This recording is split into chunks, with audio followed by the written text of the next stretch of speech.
All right, so I'm just recording this session so like I can send it to you guys and later on if like in case you ever miss a class, you'll have the recording so um you can just watch that.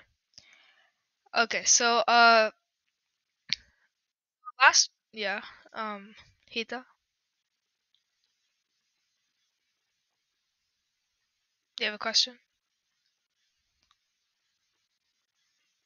Okay, so last week what we did was we looked at the rook endgames, correct? So we saw how to checkmate with only one rook against one king.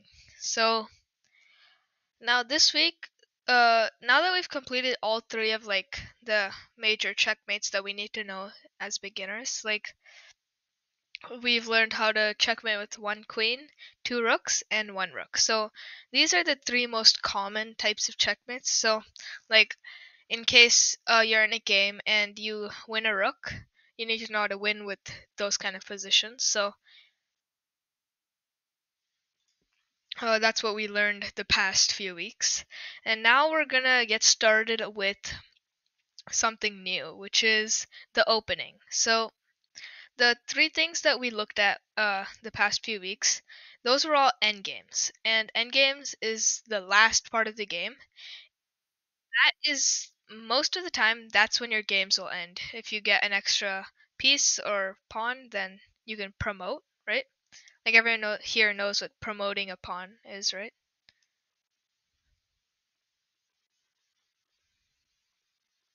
Yes, no, no. All right. So okay, and for someone, let's okay. So let me just open up a new game.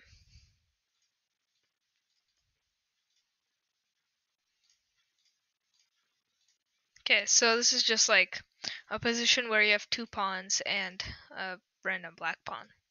Okay, so promoting a pawn, how it works is, so all our pawns, you know that they start on the second rank, right? If you're white, and if you're black, they start over here. So if like let's just say we're on white side right now. So if we can get our pawns from the second rank here all the way here to the 8th rank, which is where all of black's pieces are, and we get to this last rank here, we get to choose a different piece that the pawn can transform into. Which is actually like that's why pawns are extremely important in that game. So let's say this pawn, right? It was over here on the second rank, and it went all the way up here. Now, at the end of the board, now a pawn at the end of the board, it's not very useful, right? Like, it can't move forward, and because remember, the pawn attacks diagonally in front. So, like, imagine there's a pawn here, so it would attack here and here, right? So, if the pawn was on the last rank, it can't attack anything. It's just a weakness, right? It's a useless piece. So instead, a rule says that if your pawn gets to the last rank, which is any of these squares, right? And these squares if you're black, then you get to choose a different piece. And most of the time you choose the queen because the queen's the strongest, right? Sometimes though, a queen might not be the best and you choose a knight or a bishop instead.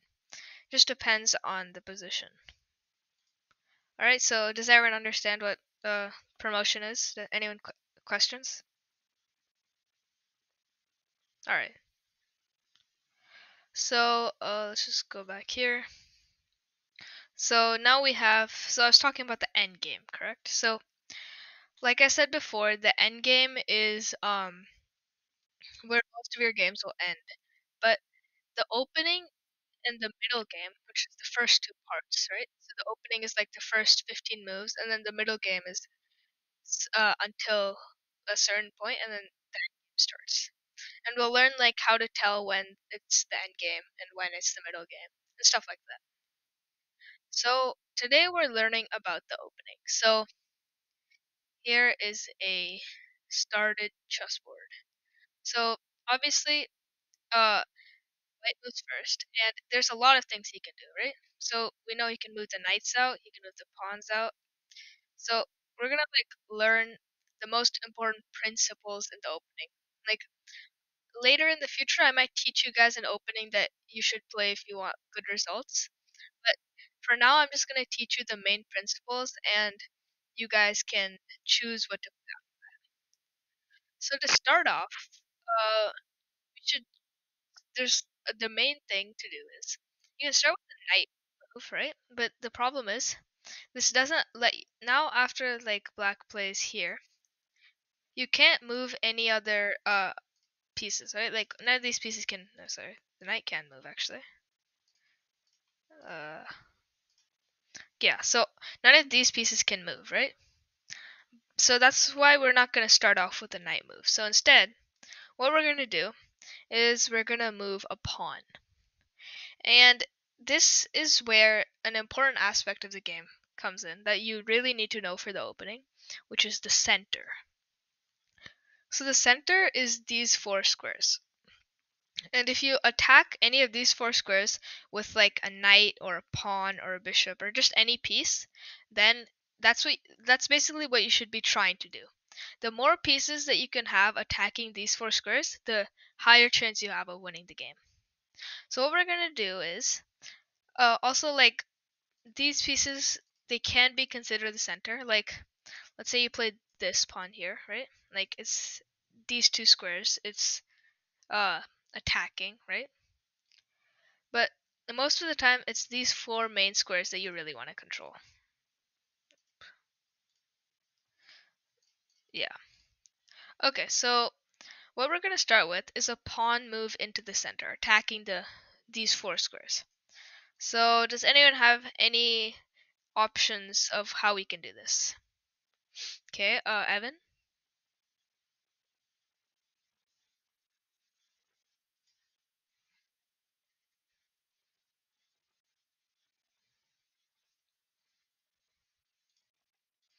Yeah, so we can move this pawn to e4.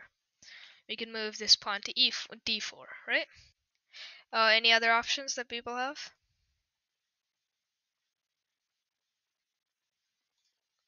All right.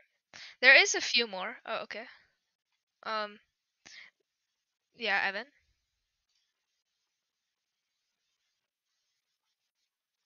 Evan, do you have any more options?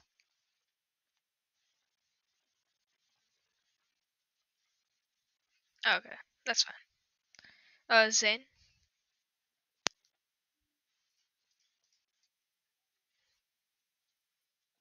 Yeah. So we already saw pawn to e4 and pawn to d4. Now I'll just show you guys some other options. So if we're trying to attack these four squares, we play c4, right? And this is a slightly weird move, but you could technically also play f4. I wouldn't recommend you play f4. The reason why is because this king would become open, right? Alright, so now let's say we start off with e4. Now we're attacking this square, right? The pawn is attacking here, and that's one of the four central squares. The pawn is on this square. So let's say you have a pawn or a piece on one of these central squares. That means that you're controlling that square, and that is like extremely good. So what you need to do is try and get your pieces on these squares or get control of them. Like this pawn is like attacking this square, right? So now a common move for black is he just plays e5. He's controlling this square and he is on this e5 square. So now we have the first step of our opening plan, right? Move a pawn into the center. So why do we do that? The reason we do that is because now we're opening up lines for our queen and bishop, and technically another move for our knight as well. So just gives us a lot more options on our second move. Now what we want to do is bring our knights out. So there's a special thing in chess, which is you should in the opening always move your knights before your bishops. The reason for this is the bishop is a super long ranged piece, right? Like it's attacking 5 squares right here, and it's on the bottom rank. But the knight can only attack 3 from the bottom. But let's say it was in the middle over here. Now it's attacking a lot of squares, right? It's all of these 8 squares. That's why you want the knights in the middle. So an even better place for this knight would be like here, right? Because then it could be attacking so many squares. So now we move the knights out. So first step of the plan, uh, move pawns into the center. Then we have bring the knights out before the bishops. Now let's say black does the same. So this pawn is right now being attacked, right? Actually, let's say black doesn't follow the plan. So let's say he does this. Now he just brought out his bishop before his knights. And we'll see why this is bad in the future. So after we bring out our knights, now we do the next thing. So we move our bishop. So does anyone have any guess of what a good move could be here?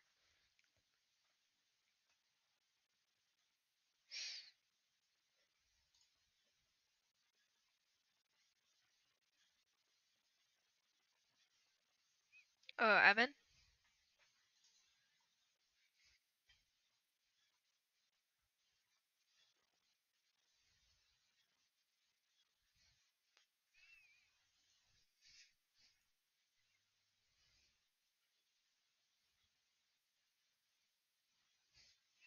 Okay, so Evan says the white knight to h4. Any other guesses? Remember, there's no wrong answer here, so.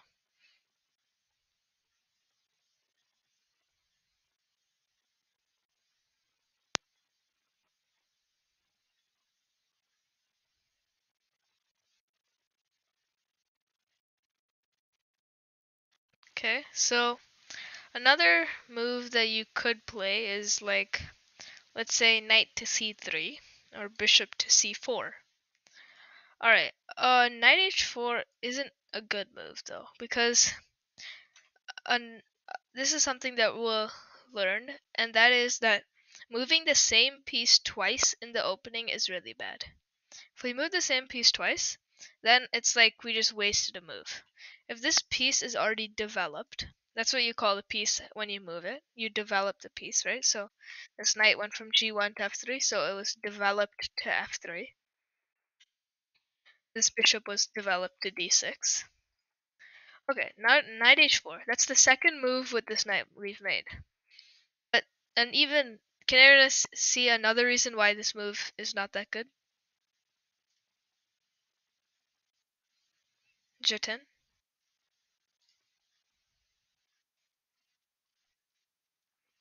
Yeah, the queen can just take the knight.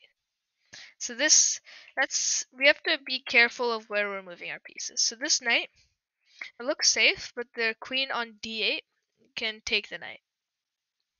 So knight h4 would not be a good move.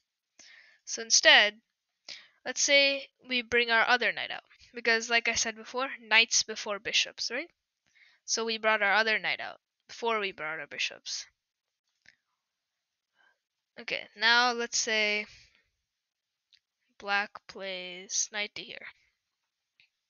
So he's starting to follow the rules, right? He brought his knight out. And now we got both our knights out, so now we develop our bishops. So, any guesses of how we do that?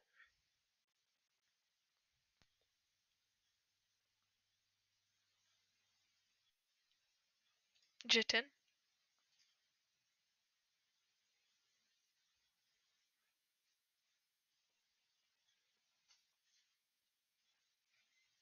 Okay, so you say to d4.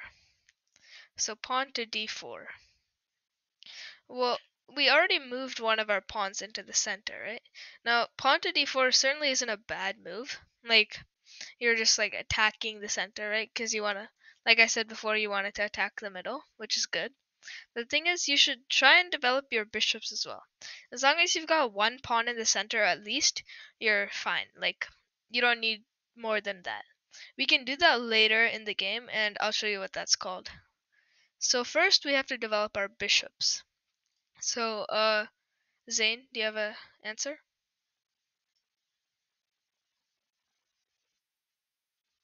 Okay, that's fine. Gary? Nice. So bishop to c4. Now, this bishop, which is back here, we've been able to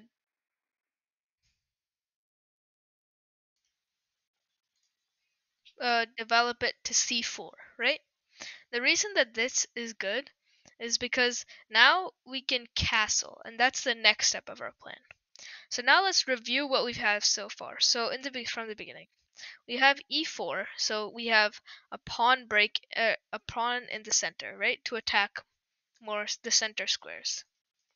Then we have the knights before the bishops, so we bring both our knights out. Now, what you could do is, so this is like a slight change to the rules. If you have at least one knight out, you can bring out one bishop. So there's one knight, so you can bring out one bishop. You can also play like that. But you can also bring out two knights and then two bishops. Just depends on how you want to play. So now you have the knight to the c3. Now after we've developed both our knights, we start to develop our bishops. So we play bishop to c4, and this square is always a really good square for the bishop because it's attacking this square. This is the f7 square. So in chess, this is like the weakest pawn in the game. This pawn and this pawn. And can anyone like guess why from the starting position? Why these two pawns would be the weakest? Evan?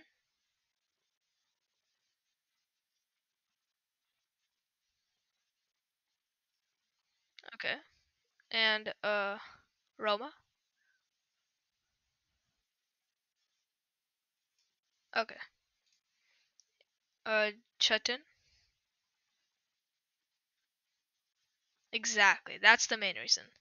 So, well, this pawn can still attack a central square, Evan. So, it's not that it's like weak because of that, but that is also another reason. Like, it's not as strong as these two pawns because these two pawns, once they get in the middle, they're like extremely strong.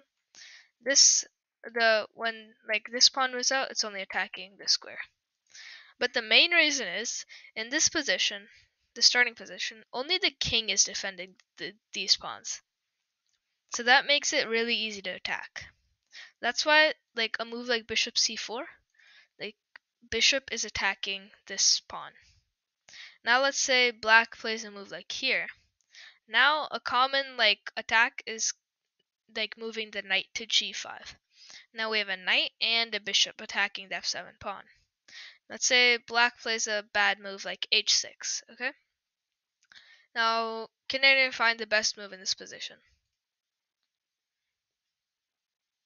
Roma?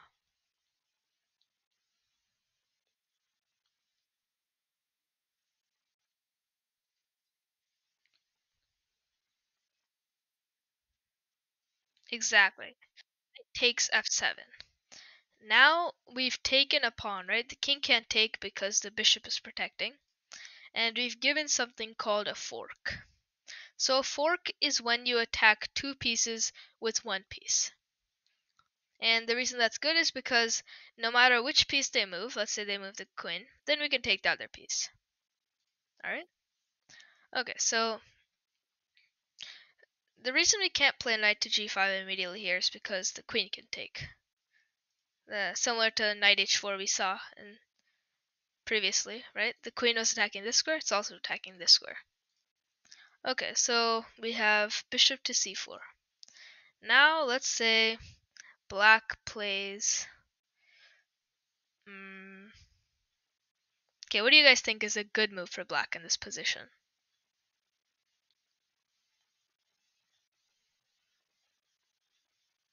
Or Rito?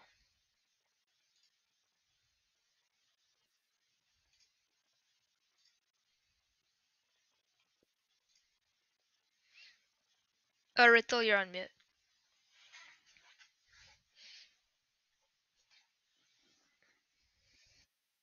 Okay. Jiten? So where would you take the knight out? Okay, so knight f6, that's a good move. Zane?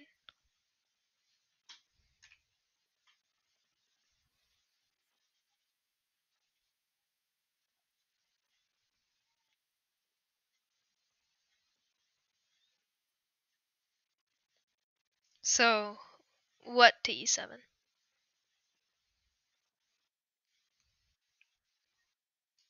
Okay, so the knight to e7. Alright, that's also a good move. Okay, so now we have two moves, right? We can have knight to e7, or we can have knight to f6. So both of these moves are good. You can play either one. So let's just look at knight to f6. Now, when we play knight to g5, the best move is an h6. h6 would be a bad move. The best move is to put another defender on this square. And the easiest way to do that would be for black to castle, right? Now if he castles, the rook is also defending this square. That's why knight to g5, it's like a common trap, but it usually doesn't work out. So I suggest you guys don't try those traps. So instead, let's keep continuing on with the next step of the plan. So after you bring a pawn into the center, right, where we play d4, then we brought out the knights. Now we've brought out a bishop. So you don't need to bring out both bishops immediately, just one is fine. So after you bring out at least one bishop, then we do the next step of the plan, which is to castle. So does everyone here know what castling is?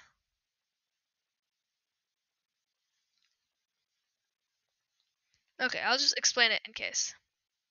So castling is basically well, there's two different kinds of castling, but we'll only focus on this for now. I'll teach you the other later. So this is kingside castling. So it's when you move the king 2 squares to the right, and then the rook jumps over. All right. So the king 2 squares to the right, and then the rook jumps over. Any questions about that?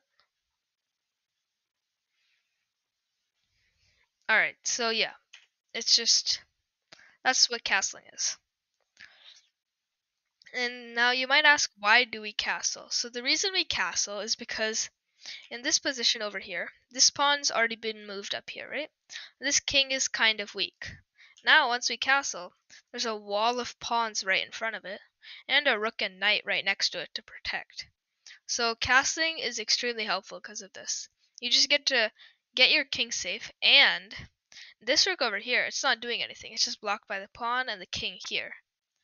But once you go here, now the rook can go to e1 next, and then it can try and attack from this side. So castling is useful for two things now, right? So you get the rook into the center, right? So it's near the center now. And you get the king to safety. So those are the two reasons that we castle. So now we have a pawn in the center, get both knights out, at least one bishop out, and then we castle. So let's say black also castles. Then what we do is we just keep developing our pieces. So next we can also develop our rook. We can try and develop this bishop, right?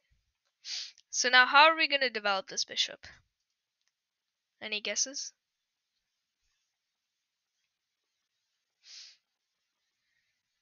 Rito?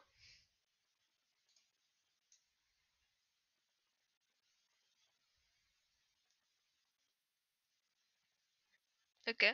Jatan? Yeah, pawn to d3. So what this does is, now this bishop has a lot of squares to look at. So in this position, this pawn was just blocking this bishop, right? Had no squares to move to. Now that we move this pawn, this bishop can go anywhere it wants in this file, right? Okay, so we play our pawn to d3. Now you can see why this bishop move is so bad, right? This bishop is just stuck here. This, like, you can't move this pawn without moving this bishop. And let's say he moves the bishop again. Do you guys remember why this is bad? Hita?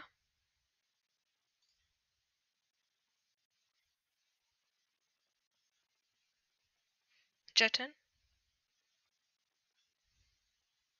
No? Okay.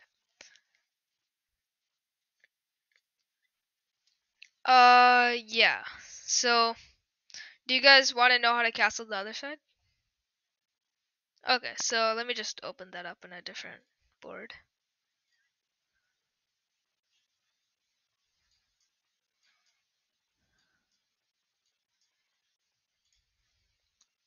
So castling the other side is basically the same. So remember when we castled this? Actually, let me just do something.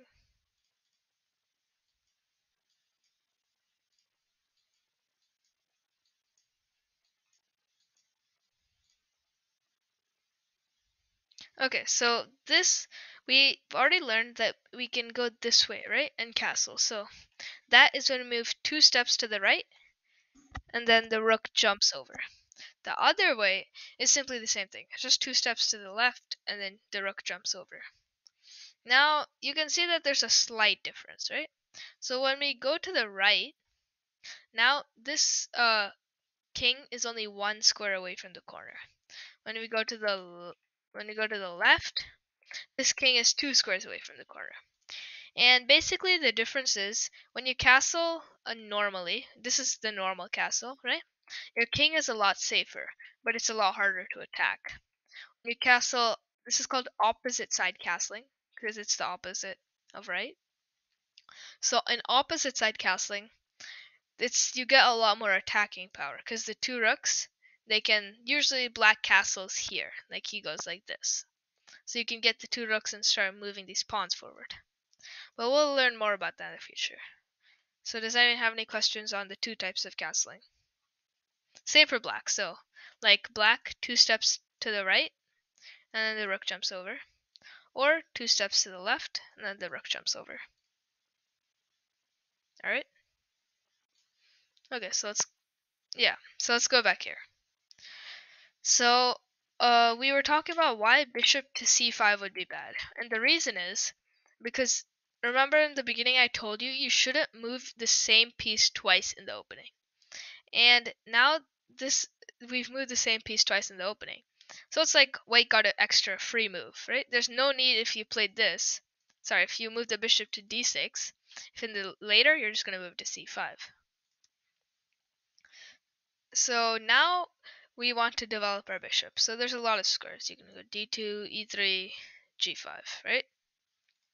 So where do you guys think is the best move? d2, e3, or g5? Jiten? Okay, so Jiten says g5. Evan?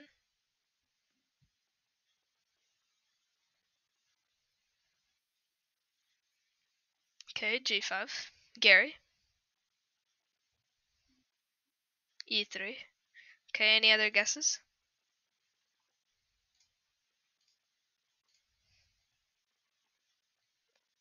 Okay, so, well, yeah, it's good that you guys ruled out bishop d2. Bishop d2 doesn't really accomplish anything, right? It's just a single square move, and it's not attacking anything like over here. It's just attacking a knight, our knight too, so it doesn't really do anything. So the best squares are bishop to e3 or bishop to g5. So both of these moves are pretty good. So bishop to e3, we're attacking this bishop, right? And bishop to g5, we're attacking the knight. And we're giving something called a pin. Does anyone know what a pin is? Hita?